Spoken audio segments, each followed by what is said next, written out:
Hey everyone, welcome back to the FloTrack podcast. FloTrack podcast at gmail.com is our email address. I'm Kevin Sully, joined by Gordon Mack on this episode. Gordon, good morning. How are you? Good morning to you in crystal clear sound now. As you can see, I have a new mic, a Yeti mic. So now I'm at the same level, if not better, than you and Lincoln.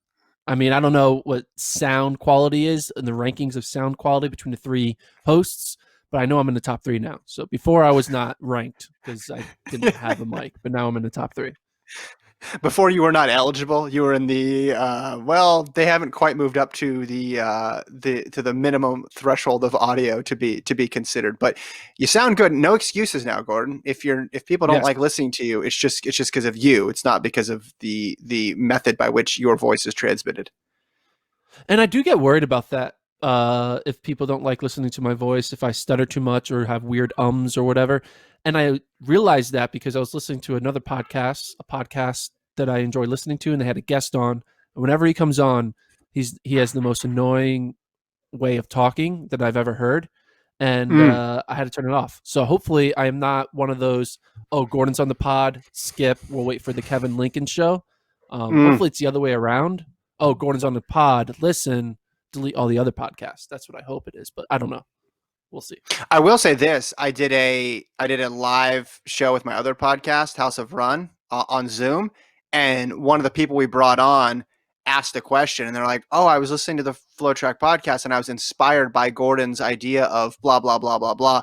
And then I immediately, on Zoom, you can just kick people out. I just get out of here. You're done. I don't That's want to good. hear anything Yeah, about that. I respect that. No, this guy, his name was John. He's from London. So basically, what he did was he listened to your rant about why the marathon is 26.2 miles, and we didn't get into it. But he basically was like, hey, if it always stuck at 25 miles, who would have been the first person under 2 hours? So he did this math to figure out who would have been the Kipchoge, if you will, of a 25-mile marathon, and when would it have happened. But it was all because of you. So there's at least one person who doesn't turn off when you're on. Who would have been the first sub 2 hour 25-mile version marathoner? According to his calculations, it was Khalid Kanuchi the year before he became an American and got American citizenship. So he ran like I believe it was the 205 something or other in Chicago. But my guess, I thought it was Haile Gebrselassie. I thought that's who it was going to be, but actually it would have been done earlier than that. So a while ago. We'd be in the 155 era at this point. I feel like now if it was 25 miles as opposed to 26.2.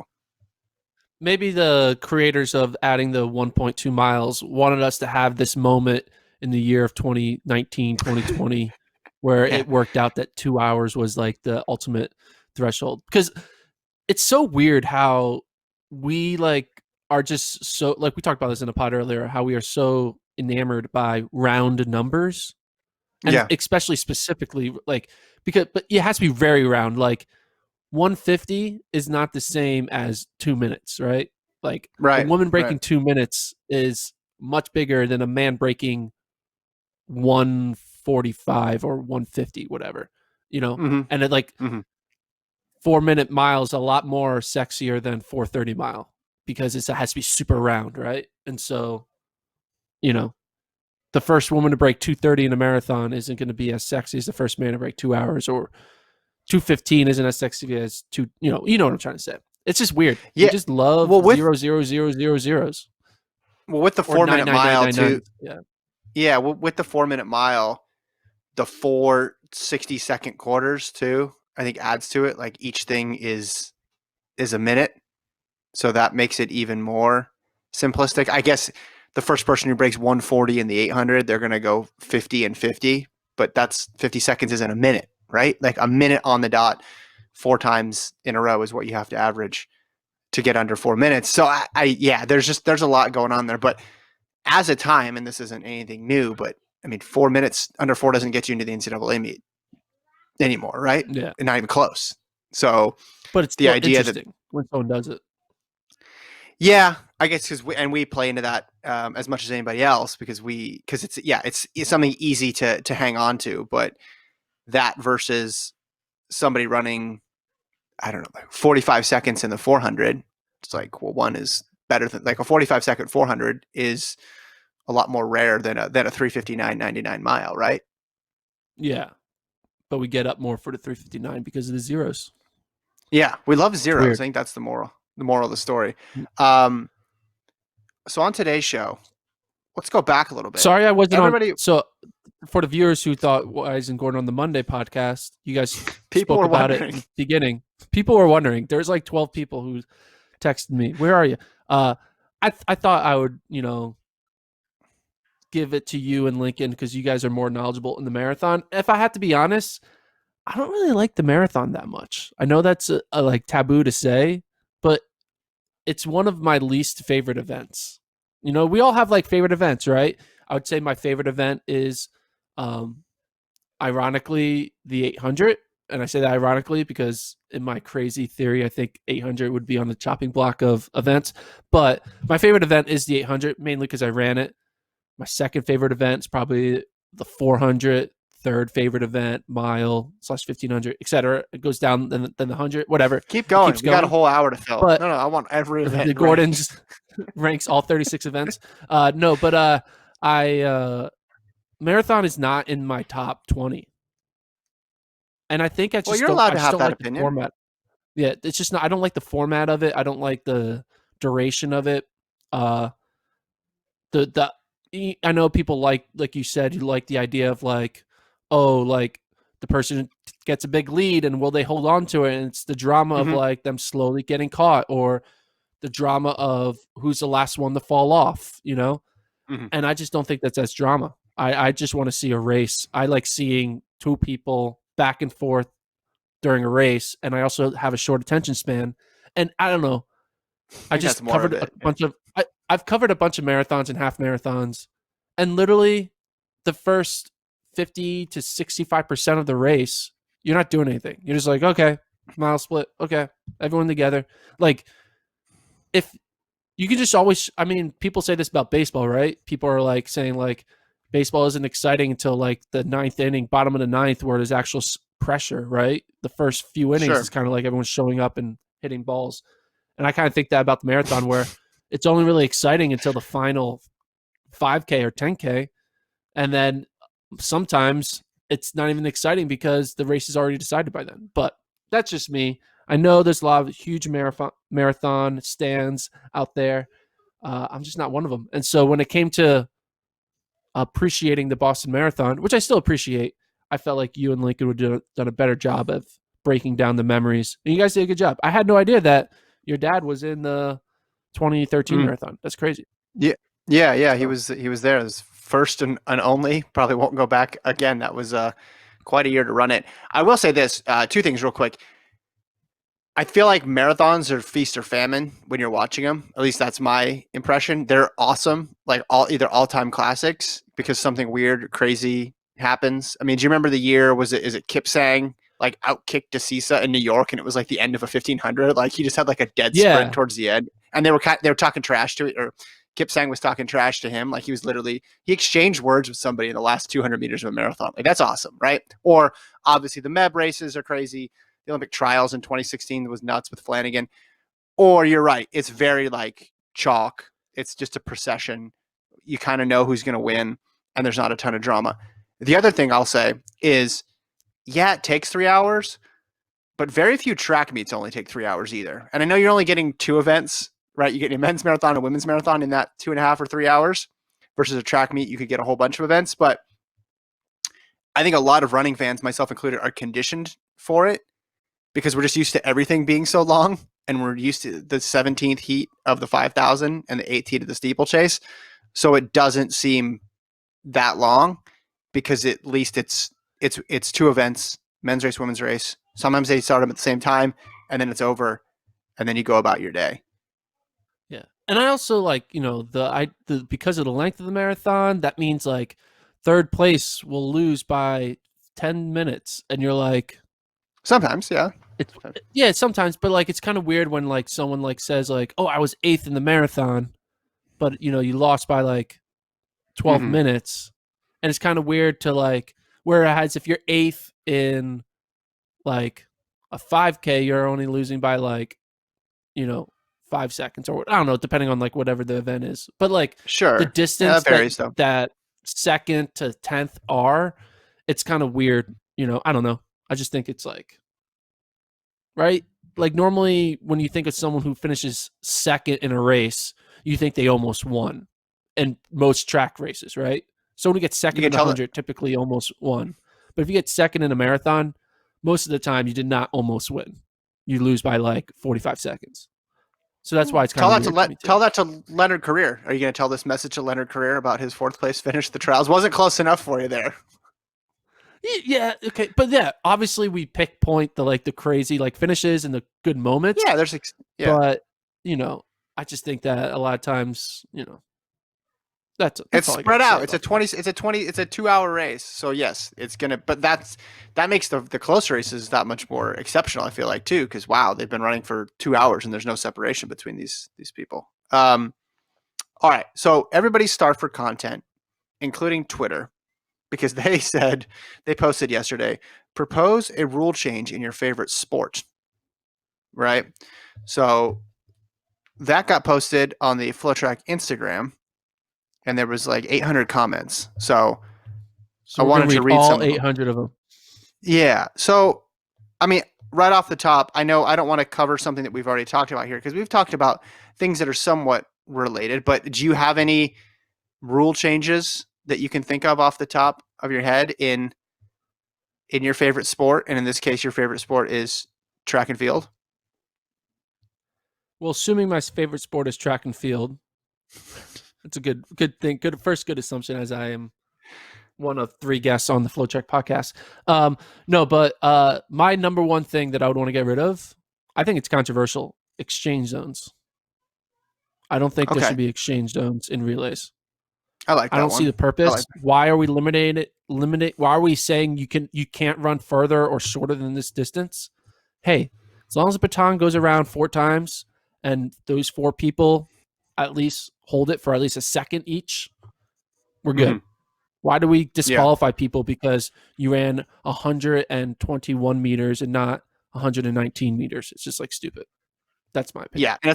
Well, I actually agree with that because you're also introducing a completely foreign skill to running fast and using it to determine who the fastest collection of 4 human beings are. And it's like, okay, you got to run really fast, but you also have to pass this stick within this really small area on the track. And if you don't, I mean, I know every sport, I mean, football games are decided by people kicking a ball through upright. So every sport has weird quirks that they have to live with. But I think you're right. I think if you just said, hey, you have to put 4 people out there, figure out how you want to do it, people would still shoot for the traditional 4x1 handoff. And there would be some drops still because they're moving quickly and it's slippery sometimes. But just, yeah, the latitude to run 130 if you need to, or if a pass is bad, it would lead to kind of some pretty epic anchors. Like imagine if like your pass is just so bad, but you're not going to, you're not going to get DQ'd because you can't get DQ'd. So they're like way far behind. And then you have to claw yourself out of this crazy hole. I think it would actually be, I think it'd be way more exciting. Also, then you wouldn't have to do this thing where, how often does this happen, Gordon? How often have you seen this in a major championship? Team A gets silver or bronze, is halfway through their victory lap. Someone yells to them that they've been DQ'd, and then they walk dejectedly back to the bottom of the stadium, put their flag away, and get pissed. You don't know the results oftentimes when the event's over because you have to wait for protests and DQs and was this person's foot on the line or was it not? Yeah, and the argument against my take and the take that you agree with is like saying, well, if you're you just want to get rid of relay exchange zones because you guys aren't good at it, or like saying American because Americans aren't good at it, right? But it's like I'm a people are like British that's four what by makes one four by fan, one. by the way. Yeah, I'm an official British 4x1 fan. I switch over to them for the 4x1.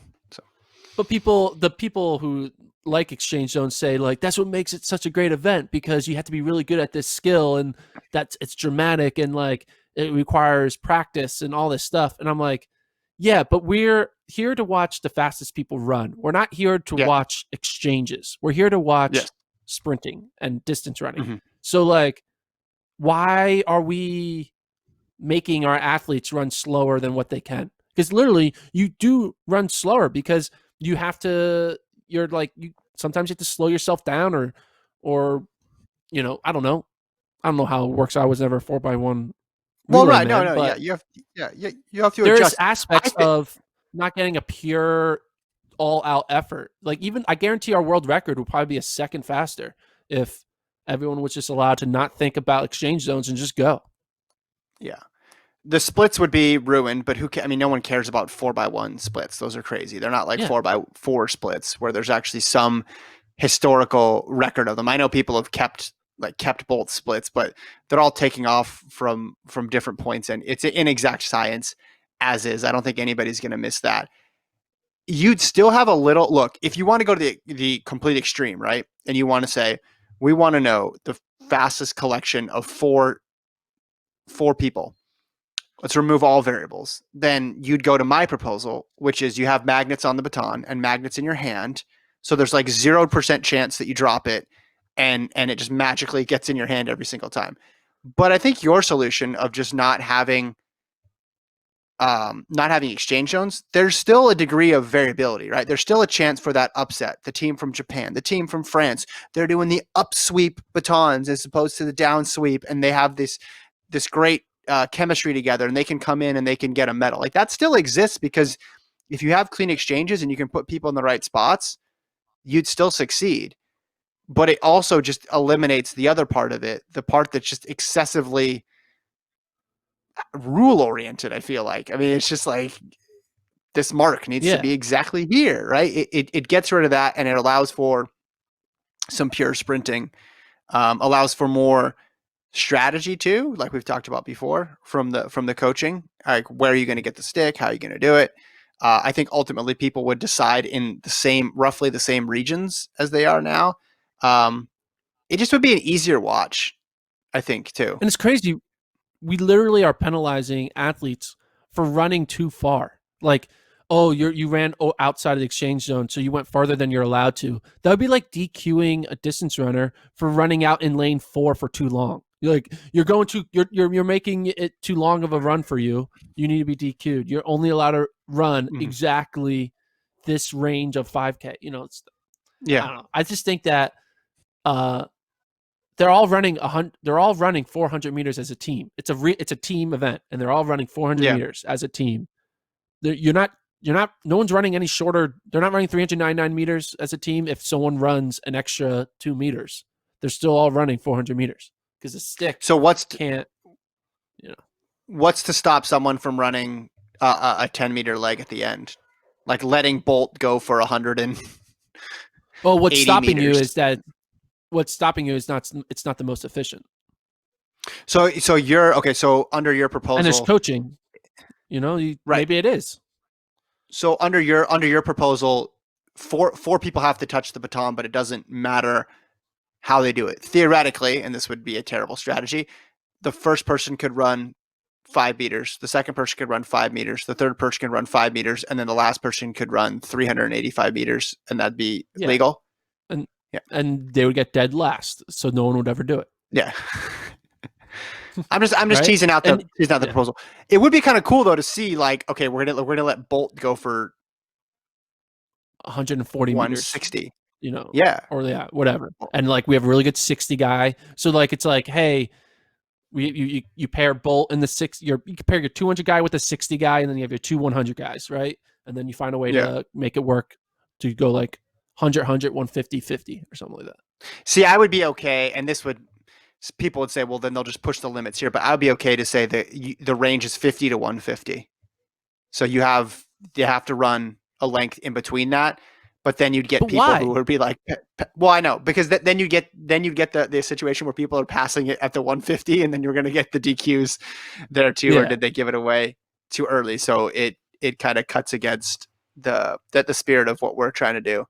I just don't feel like Yeah. you need to put limitations on it because the limitations will come from you don't need people are going to uh not do it because it's not a advantage. you would lose races if you did it. So like, there's no point. Mm-hmm. Why DQ? Yeah, we don't need to create rules for something that no one's ever going to try to do, because if they do try to do it, they're not going to win, right? Mm-hmm. If all of a sudden they realize, hey, this team has a really good 380-meter runner and they keep on winning every 4x1, maybe they'll change. But until that person exists, I don't think that person's ever going to be faster than running 30-second 400s. So, well, I think just as it's become popular to put your fastest runner second because it's the longest leg, you hear coaches talk about that. After a year or so of this, people would settle in on a pattern that's comfortable because, yeah, running Bolt at 160 meters, 150 meters might be advantageous, but then you have to balance that out with, well, then you're gonna have to make another exchange on a very quick turnaround, right? Which is going to be tough to do. Like a guy getting up to full speed in the 60 and then trying to pass it right at 60 is going to be difficult too. So there'd be all this fun back and forth coaching. about how to, fun back and forth about how to maximize Strategy. it. A lot of science too. Yeah, there'd be like analytics people coaching. involved Yeah. in track and field. The nerds would take over, just like in basketball and baseball. It'd be awesome. You'd get hired by at least 2 schools simultaneously. It would be awesome. Tyson Gay, sprinter, Tyson Gay entered the comment section and said, "Go back to the old false start rule. Give a second chance to the athletes to perform." Ooh. What do you think of that one? Agreed. Yeah. Like the argument against it is that people try to skip the gun because they know they get one extra chance, right? Mm-hmm. But, I don't know. How many people are actually doing that? How many people are like taking advantage of the mulligan? Like how many, what percentage it would be interesting to have like a secret poll among the 100 most elite sprinters and ask them, like, would you take advantage? Do you treat it like a mulligan of trying to jump the gun, and see how many people actually truly do that? Because I don't think, if you're an elite runner, maybe the person who's taking advantage is like the high school kid who's like doesn't know what they're doing. I'm like, hey man, let's see if I can figure this out. But if you're like an elite pro, you're not like playing games with the start. That's what I think. So in 2010, they went away. 2010, 2011, it was just one and done. Before that, remember, one got charged to the whole field. But I never liked that because that didn't seem fair either, because the first person who goes, they get a false start. And then anybody who false starts after that is DQ'd. Now, everybody getting 2 false starts, I've heard horror stories about how that was back in the day because they were trying to get races to start and everybody would just take their shot. And then it would be 3, 4, 5 false starts later. Not good for TV. I was trying to think in recent time, like when this would have been useful, or how this would have changed results. And Bolt was great, but obviously when he went into that last championship, he was not fully Bolt. I'm talking about 2017. And he was going against 2 really good starters in Coleman and Gatlin. Do you think Bolt would have just burned one to put everybody back on their heels a little bit? Yeah, I could see that. But because I also could see Bolt being like, I'm Bolt, I don't need to play games. He has the confidence of like, I don't need competitive advantages, but because I could see him doing I remember the era pretty well of when it was one and then it was charged to the field. And it was just sort of this feeling of like the first time around, okay, this is a race, but you almost like went in assuming, like, especially in hurdle races, I don't have any data to back this up, but it always felt like the hurdle races, the first gun was never going to be it. Like there was always going to be a false start. And then there was this tense feeling the second time they went down because, okay, if anybody twitches, if anybody comes out of their blocks now, it's over for them. So it was a psychological difference between the first time you're called down and the second time. And I feel like Bolt, with all his psychological advantages of all the gold medals and all the times he's come through in the clutch, I wonder if that in that last run when he knew he wasn't fully himself, if he just threw a little bit of doubt, played a little bit of mind games with everybody. Do you think he would be really blunt? Do you think he would be really blunt about it too, and not even do like a fake false start, but like just legit stand right up and be like, "Oh, I got DQ. Okay, let's do it again, boys," and like purposely create the tension? Well, Tell me if you agree. because you hear sprinters say this all the time. Like, it's a huge energy drain coming out of the blocks, right? You're just waiting and waiting. It's that explosive movement. That's why they give them a little bit of time to calm down, to reset themselves, because, and we've seen this before, right? When there's numerous callbacks because of like timer malfunctions or things like that, the end result, it ends up being a very sloppy race because they're tired, Yeah. right? Because they've come out of the blocks 2-3 times, and now it's just like, all right, let me just get this thing over with. So I like the current rule as is, because I didn't like burning. I didn't like the one person having that much impact over the race, but and I also thought that everybody getting two, while equitable, isn't really feasible. I like it how it is now, but obviously for distance races, actually, I think anything over 200 meters, I think 400 is fine too. I think if someone false starts, just have them stand up and do it again. So that's my thought. Here's one. Someone said quadruple jump, so they must have listened to Lincoln's uh, monologue about how he would be the best quadruple jump or double jumper of all time. I do think Uh, with regards to jumping, and I guess it's kind of interesting how, like, why do we have like a line that you can't go beyond? Like, why don't they use technology to kind of just see how far mhm. did you go, right? Yeah, Like someone goes a millimeter over the line, and they have they're like 12 centimeters farther. Like, does that millimeter really help them? I mean, it's the same idea of getting rid of exchange zones. Maybe just do like yeah, pure science of like lasers. Introduce yeah. lasers into jumping. I mean, they do have the technology, right? They measure the. I watched them do this at the World Indoors in 2016. The first time I paid attention to it, there was nobody out there with a measuring tape, right? Someone would jump, they'd wait a couple seconds, and then people would rake it, and the mark would go up. And you're like, how they do that? They definitely have the technology to do it. You're right. How much do we want to make these things add it? How much do we want to add a technical component to these things versus how much do we just want to see the raw performance of athleticism? And I Yeah. trend way more to the raw display of athleticism, because in the marathon, right, in the 400, in these other events, we just let them go for the most part, right? There's not that many strictures on them. I guess in the 100 and the 200 and the 400, you have to learn to come out of blocks, but that's just because we've decided that's the fastest way to get going, right, from a start. So you learn that technical component, but from there on, as long as you go after the gun, you're fine, right? Like, why put these people in a box? Yeah, and I mean, I do understand though. Like, there's a reason why like we don't time races by just like off of like it's the same idea as like whereas in the 40-yard dash, the clock starts when you start. There's no like Right.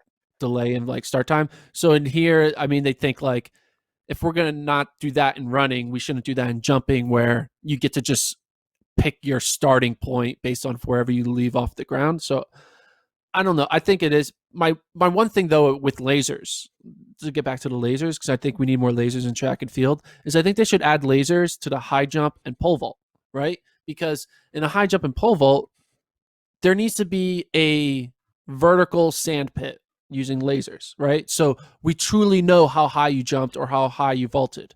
Like there's no bar that you have to jump over in horizontal jumps. It's just like you Yeah. go as far as you go, and we find out how far you go. Whereas in pole vaulting and high jumping, you can be 2 centimeters over the bar, but you don't get credit for those extra 2 centimeters.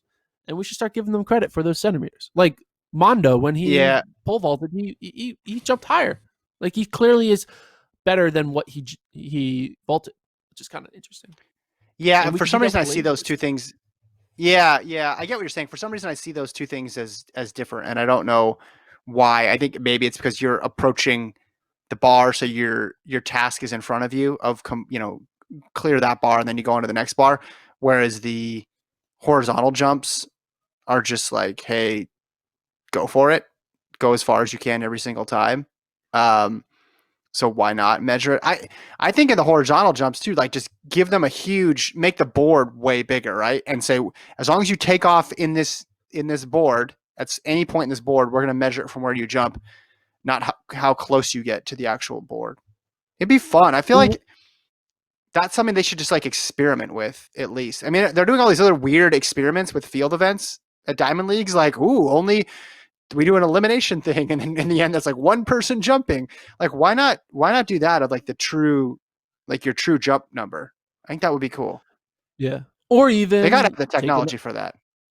Yeah, or even think about this. In high jump and pole vault, it's an elimination, right? You say next line, next line. Why don't we do that Yeah. in horizontal and throws where, all right, everyone needs to jump, 24 feet. All right, you didn't jump 24 feet, you're out. Now everyone needs to jump 24 and a half feet. All right, now you're out. And Right. same thing with shot put. Throw 20 meters. All right, now everyone needs to throw 20.5.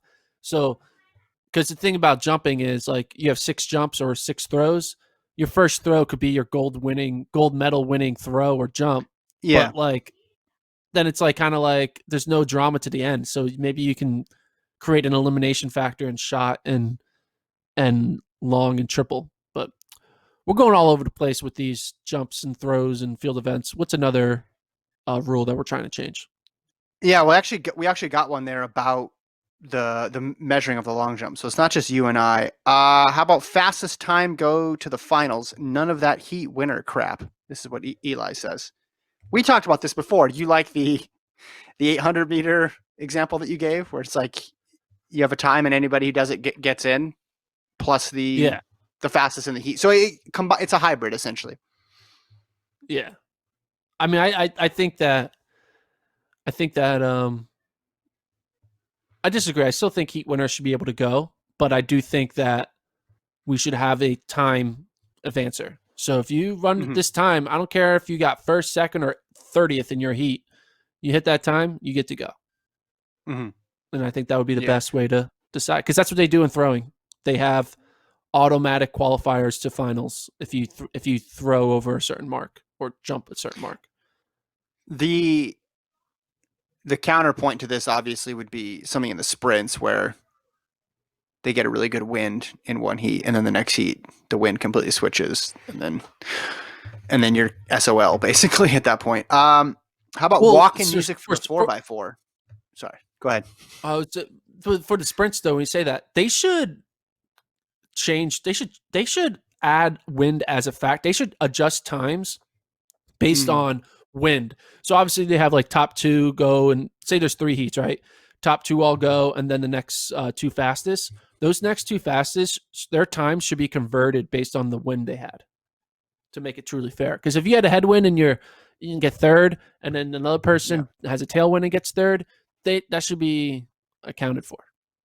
See, I just feel like they should get rid of fastest losers. Just add in 2 or 3 or whatever extra spots to the qualifying, and then just say there's no fastest losers in some of that stuff. So if it's like I guess that would be tough because it's 3 heats, right? Usually, like the 100, the semis is like 3 heats. Yeah. So and then they always go. Well, there's a 9-lane track, right? Sometimes. Yeah. There's a 9-lane track or how about this? Instead of having 24 move to the semifinals, make it 16. Make it a true semifinal. Only 16 people into the semis, 2 heats of 8, and then 4 and 4 for the sprints, and then that solves that problem.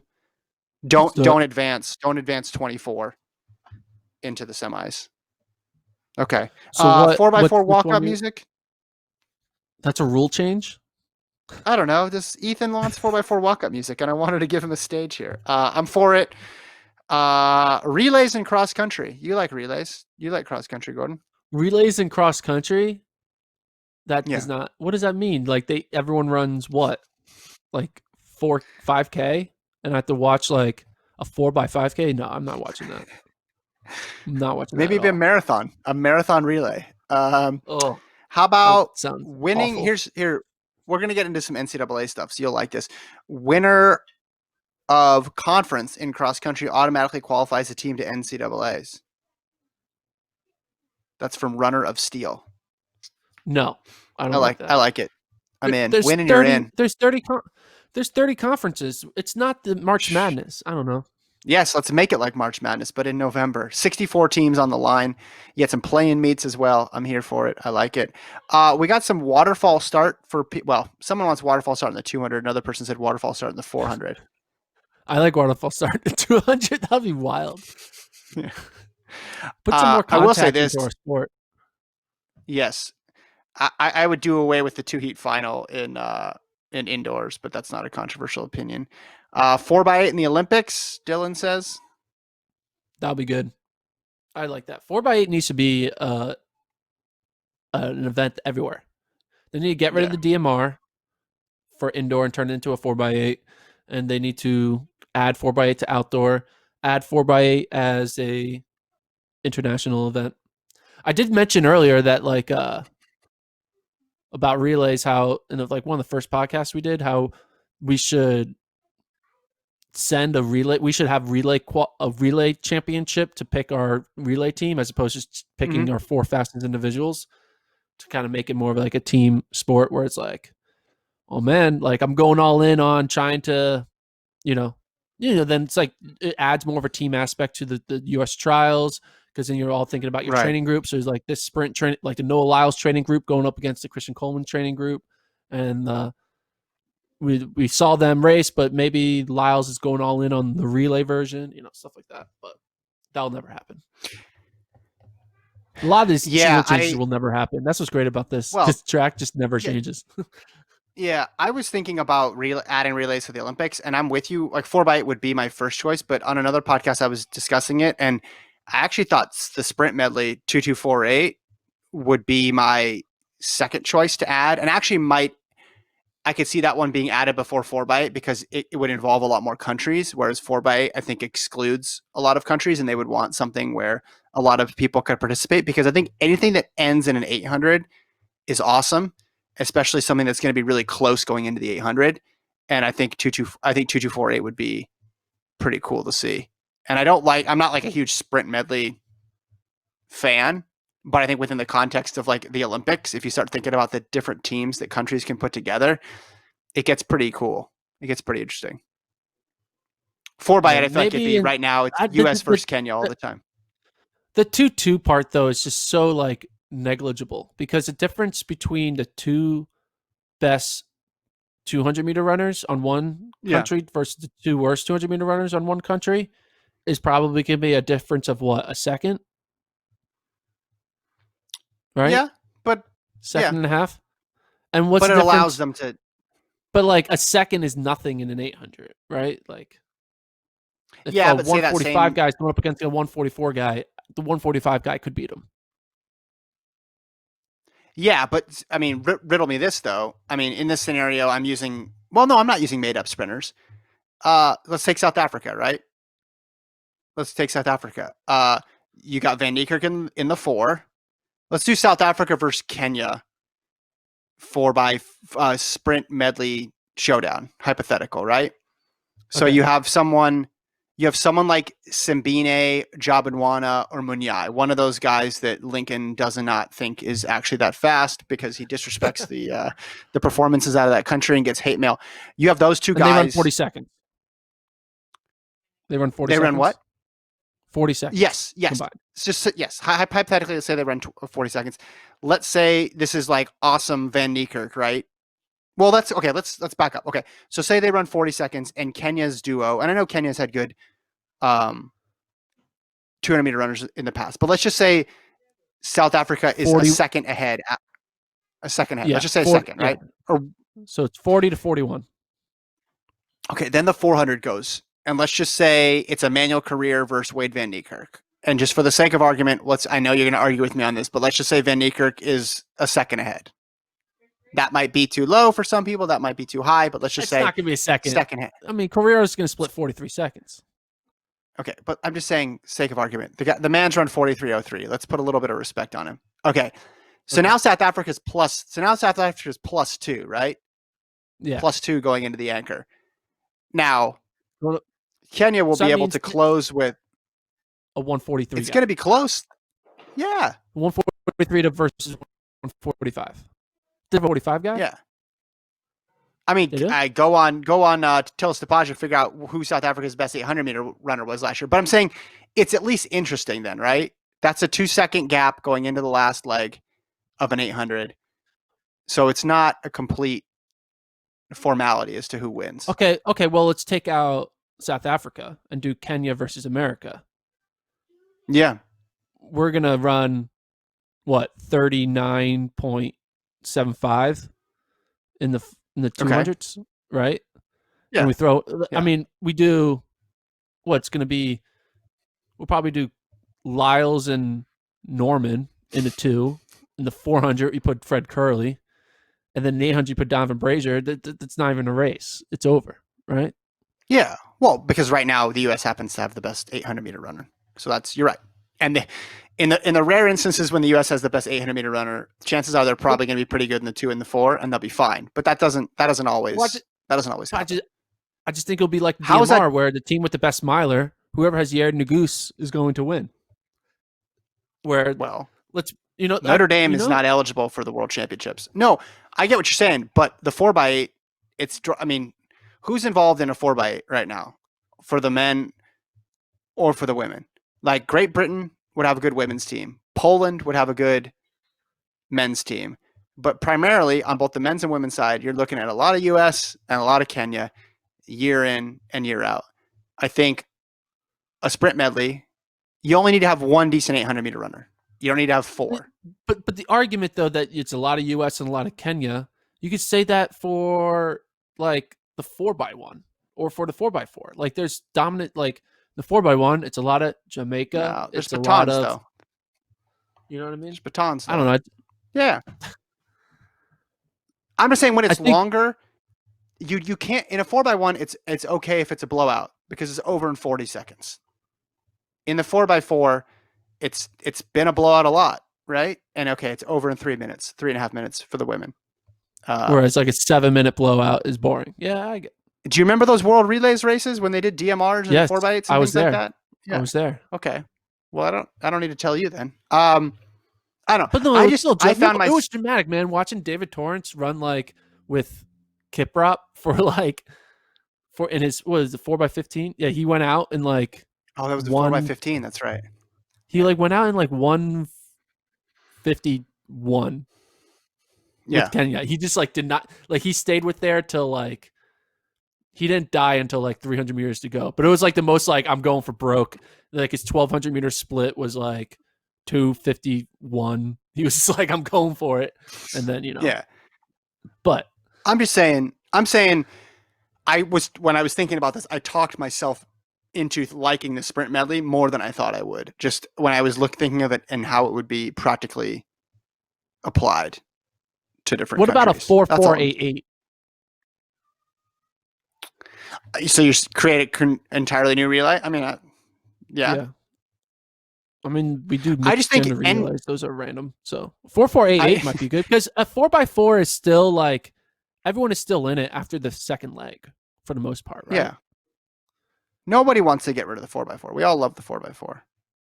I'm trying to look at the extra 4x4s though.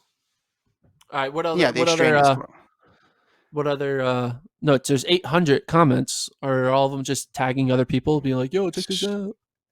I mean, steeplechase, but ice instead of water. We got something like that. 1 yard penalty for a false start in the 100, and it goes up to 0.5 yards per 100 meter longer. The event is no actual DQs. Hurdles, you go over 1 and under 1. No long jump, triple jump boards, what we were talking about before. Waterfall start in the 100. So there you go. Someone said make steroids legal. Someone said bring distance events back to the Diamond League. That's a good one. Hot take rule change right there. I think that's cool. Full contact 4x4s. Take toe board out of shot put, similar to the board in horizontal jumps. Yeah. I mean, there's a lot of some. Did anyone say let's run clockwise? I think someone did say you like alternate directions of laps. So you do like a U-turn. 50-meter dash. Why do we run counterclockwise? I think because the Queen was sitting on the other side of the stadium. So no, I don't know. I have no idea. I And do wouldn't not. it be I do not. interesting if it's like, hey, oh, how about this? Stadiums track layouts are unique. So kind of like a baseball diamond, right? It's kind of like different. The Yeah. outfield is different. So it's Dude, that's unique in like direction you run, and like it's still a 400-meter track, but they change it. So we're going to the Monaco 400-meter track where you run in a heart shape, or you're going to the Paris 400-meter track where you run in like a weird ass like hectagon or something like that. so like indoors, sort of.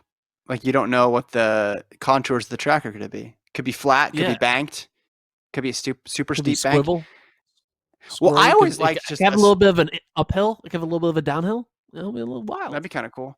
I always liked it, and I know it's still 400 meters around, but Penn, it just looks different because like the way the cameras are positioned and the inside lanes, right? And then there's the rail and then the Yeah, outside set of lanes. I always like that. And people are like, you can't have a championship meet here because it's not under regulations. I said, well, it's cool to look at.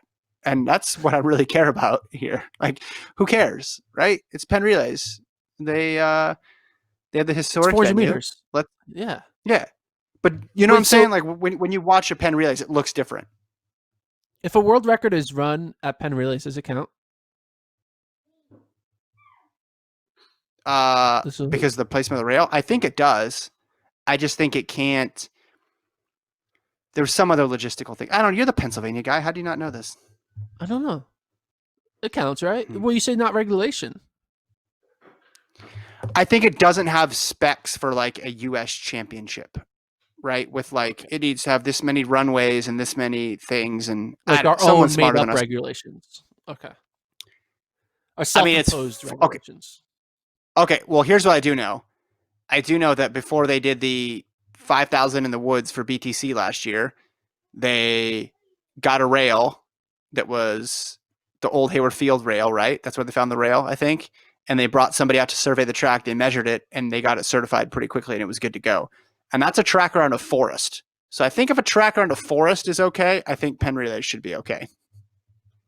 Got it. That's good to know. Just my take. I've never been there. I'd really like to go there one day. I think it looks unique. It doesn't look like everything else on TV You'd that like you to go see. to you'd like to go to it's the worst spectator track of all time. You can't see anything. But I don't know that Track in the until I've woods. actually tried, Gordon. How do I But know it's a horrible if you experience? stand there, you'll be like, "Oh, I only get to see like 25% of the race. This is great." Explain it to me. I got there Why? early. I got front row seats to this Portland track in the middle of the woods. I'm like ready to go. I'm camping out, and then No, the I'm talking race about starts. I'm Penn. I'm like, talking about "Oh, Penn. okay." I Well, was like, Penn's great. I've never been to Penn. Penn's that's what I great. just said. I Yes. thought you were talking about the I Portland wasn't. track. Sorry. No. I thought you were talking about. I was like, people pay and only watch 25% of Penn. Like, what are you talking about? I was curious. No, I've never been. I've never been to Penn. I would like to go to the Nike track. That would be interesting to see. It's not necessarily on my bucket list, but it does look unique. No, I was talking about Penn because watching it on TV, Oh, the camera angle is super high, right? You're like looking down on the venue. It's cool. I think it's cool. I think we got through not canceling the season. Someone said that. Let's see. that's a good rule change. Passing on the outside of a lane should be changed to pass. Oh, that'd be interesting if they like regulated where you could pass. Like there was passing and no passing zones. That would be a It's like terrible idea. like there's like it kind of like a pit stop in like NASCAR. Like, In oh, we're in the NASCAR. passing only on the straightaways you can pass basically. And if you don't pass by the time you get to the curve, like you're out or something like that. I don't know. Oh, here's a good one from Laura. We'll end with this one. Sudden death to break team score ties. One team picks the competitors from each team. The other team gets to pick the event. Both teams make their decision before the other team's decision is revealed. Ooh, so how would it? So if let's do this right now. You're going to be one team and I'm going to be another, and we'll see how what event we end up creating and the type of person you pick. By that being like I'm picking your best shot putter or whatever, or something like that, or I'm picking your best sprinter, or basically I guess.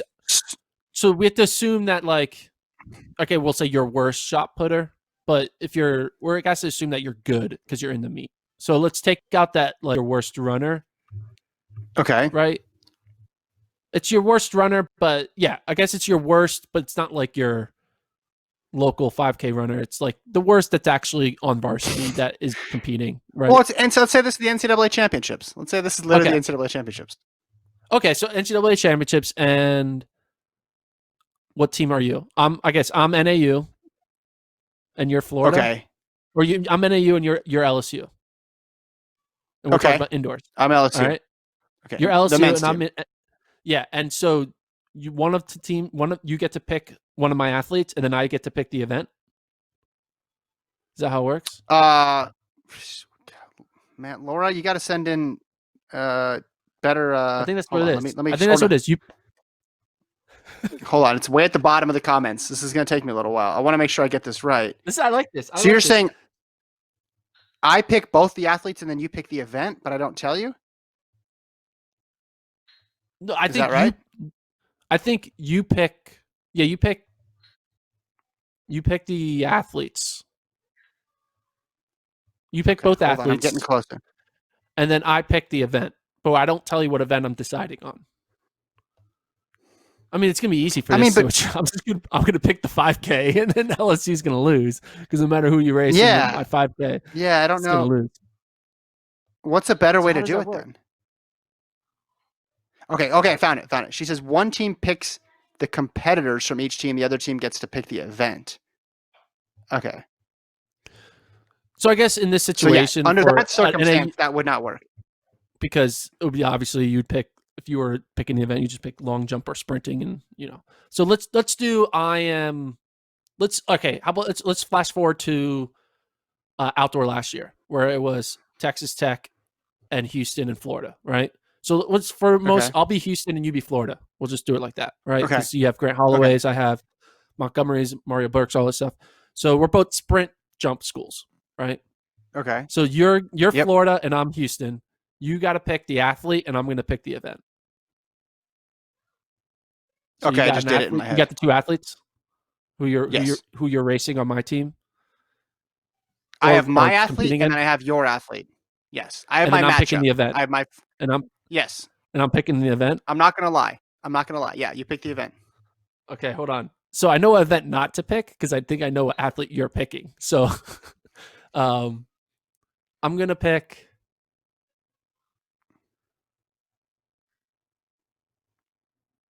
I think the best decision is to always pick a distance event. I'm gonna pick the 5K. Well, you're about to get Grant Holloway versus Amir Latin in a 5K to decide the title. Oh man, I should have picked the 400 hurdles. I wanted to, I was like, I didn't think you would pick Amir Latin. I thought you were gonna pick like Tremaine, like one of my like long jumpers or something like that. But yeah, I mean, who did you take? Grant Holloway versus Amir Latin in the 5K. Oh, I take Grant, man. He ran that 1,000 in the indoor pentathlon in high school. He's got that endurance still. I think I would take Amir because Amir has, you could say, maybe is stronger because he has like the 400 hurdling training. I don't know. Yeah. It's a good matchup, right? What if it was just like a random event? Like you had to pick the athlete, and then there was just like a random event generator. Yeah, that'll be better. In midfield, and then it was just like, all right, this is what you're going for. I like it. Yeah. It's a good idea. That's a good spot to end. FloTrackPodcast@gmail.com is the email address. Thanks to everybody who unwittingly contributed to this podcast via their comments on Instagram.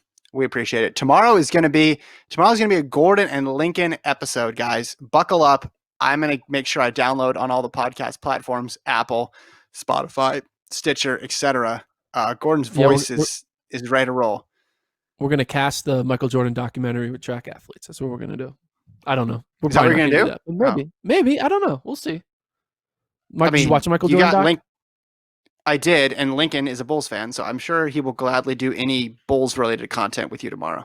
So I loved in the beginning. I loved in the beginning Michael Jordan when he says, "We don't rebuild. That's what the Cubs have been doing for 40 years." That was a great line when he called out the Cubs. Okay, I don't want to get into this too much because you guys will talk about this tomorrow, and we're talking about a basketball documentary.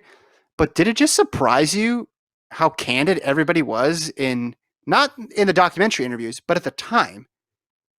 Like, It was Yeah. the post-game press conference after they won their 5th title, and they're asking him about what's going to happen next year. What do you think of ownership? Da, da, da, da, da, da, da, da. Like, nowadays, they'd shut that down real quick. They would have some cliche canned answer and then move on. Scottie Pippen's like, yeah, I didn't want to lose my summer. Just like everybody's saying exactly what they felt. It was incredible. I don't remember it being like that. Yeah, I guess. Yeah, I mean, they always were like touching around like the Kevin Durant at Golden State stuff, right? It wasn't like he They probably never knew said he had to anything, put up a though. door, but he kept it to himself. Yeah, yeah, that's a good point. Yeah. I mean, they just Phil Jackson, Jerry Krause, the general manager, goes out and says, "Yeah, this would be Phil's last year." Like he just said it, just out loud. Like everybody was just brutally honest back then. I don't know. I was too young. I get the time. I watched all the games. I thought the Bulls were an incredible dynasty to follow, but I guess I wasn't following the like back and forth as much, so I didn't notice that just everybody took truth serum. I guess Yeah, if Twitter very were around strange. during the '90s Bulls, ooh, basketball Twitter Yeah, would be nuts. So, all yeah. right, All right. FloTrack I'm excited. podcast at gmail.com. Yes, I'm excited to hear you guys talk about that tomorrow. Thanks to Alon for producing. We'll talk to you guys next time. Bye.